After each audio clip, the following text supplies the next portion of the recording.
नमस्कार, मी संदीप देसाई। बुलेटिनच्या सुरुवातीलाच एक ब्रेकिंग बातमी आपण बघतोय। बेस्ट उपक्रमातील 30,000 कर्मचाऱ्यांनी पुकारलेला संप सलग 7व्या दिवशीही कायम आहे।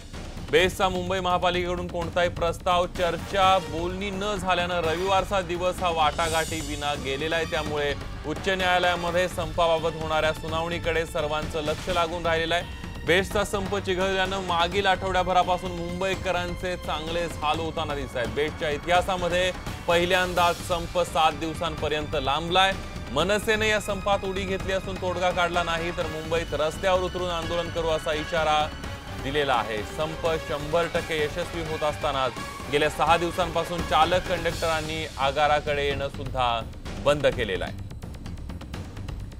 आणि याविषयी अधिक माहिती घेऊयात। आपल्या सोबत आपल्या प्रतिनिधी प्राजक्ता पोळ आहेत। प्राजक्ता, कालचा दिवस जो आहे तो वाटाघाटी विना गेलेला आहे। आज सोमवार आहे, हायकोर्टामध्ये सुनावणी होते आणि आज घडामोडींचा दिवस असण्याची शक्यता आहे। काय सांगाल या सगळ्या पार्श्वभूमीवर?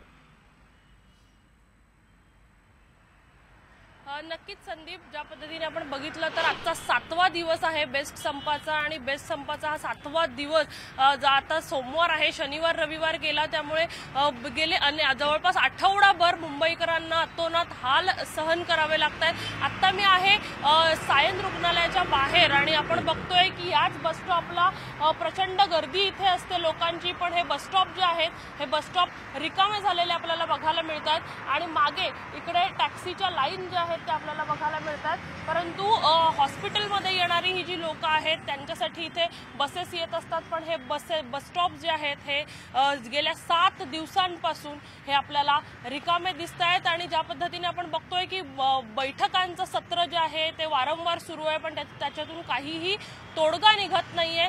एकंदरीत पुन्हा एकदा उद्धव ठाकरे यांनी काल ज्या पद्धतीने चर्चेचं आवाहन केलेलं आहे की आम्ही चर्चा केली परंतु त्यातून काहीही मार्ग निघाला नाही याची कबुली त्यांनी दिलेली आहे।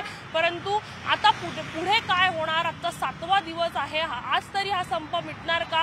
कोर्टाच्या सुनावणीकडे सगळ्यांचं लक्ष लागलेलं आहे, त्याच्यानंतर राज्य सरकार त्यामध्ये हस्तक्षेप करणार का? या सगळ्या ज्या घटना आहेत आज काय घडतंय याकडे सगळ्यांचं लक्ष लागलंय। संदीप, अगदी आजचा दिवस जो आहे तो मुंबईकरांसाठी आणि बेस्ट कर्मचाऱ्यांसाठी अतिशय महत्त्वाचा आहे। धन्यवाद प्राजक्ता, तुम्ही दिलेल्या संपूर्ण माहितीबद्दल। वाघाच्या तावडीतून बचावलेल्या वन कर्मचाऱ्यांची घटना आहे मध्य प्रदेशातल्या होशंगाबाद मधल्या व्याघ्र प्रकल्पातली। तिथल्या सातपुडा परिसरातल्या जंगलामध्ये वाघांची गणती सुरू आहे आणि त्यासाठी ठिकठिकाणी कॅमेरे बसवण्यात आले। दरम्यान वाघाची गणती सुरू असताना दोन्ही बाजूंनी वाघ आल्यानं वन कर्मचारी संकटात सापडले। एका कर्मचाऱ्यानं झाडाझुडपात धाव घेतली तर दुसरा कर्मचारी झाडावर चढला। वन कर्मचाऱ्यांच्या दोन्ही कॅमेऱ्यामध्ये वाघ कैद झालाय।